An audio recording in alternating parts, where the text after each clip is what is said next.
Imagine unlocking your phone and finding a picture of Ivanka on the beach that everyone is talking about. At the same time, the comments are bursting with jokes, disbelief, adulation, and rage. You should follow this movie through to the finish because the true tale is about more than just a piece of fabric. It's about power, image, and how a single image can spark a global dispute. That's what occurred when these new swimsuit photographs went viral. When they saw Ivanka lounging by the water in a very bold vacation look, people who are accustomed to seeing her in suits, formal dresses, and polished public events could not believe their eyes. At that moment, you could see how quickly people forget that famous names are also regular people who go on vacation, sit in the sun, and wear beachwear like everyone else.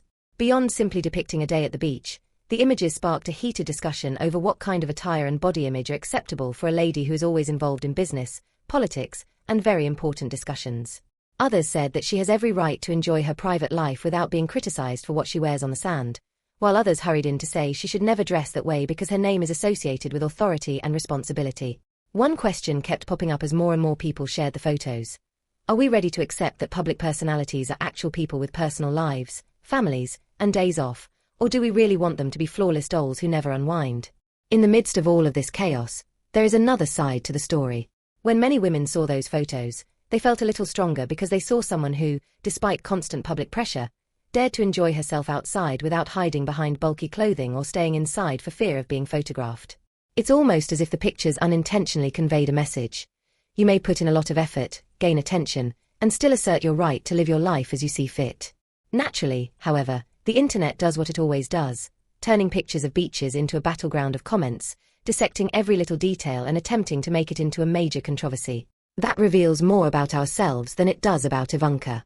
Why do we criticize a woman's appearance so quickly while discussing her abilities, choices, and work so slowly? Why do years of activity in offices and meetings receive less notice than a few minutes spent on the beach? If you stick with me to the very end, you will realize that the true stir is not the attire but rather how we view ladies with well-known last names and what we anticipate from them. These are the questions that make this story more than just pictures. In order to avoid missing our next in-depth exploration of the true stories behind viral celebrity moments, if this video caused you to reflect a little more deeply on how we evaluate public figures, do one easy thing right now. Give this video a like, share it with someone who also saw those photos and had an opinion, and hit subscribe. Tell us in the comments how you felt when you first learned about Ivanka's beach photos. Did it alter your opinion of her? Or did it alter your perception of how the internet handles prominent women?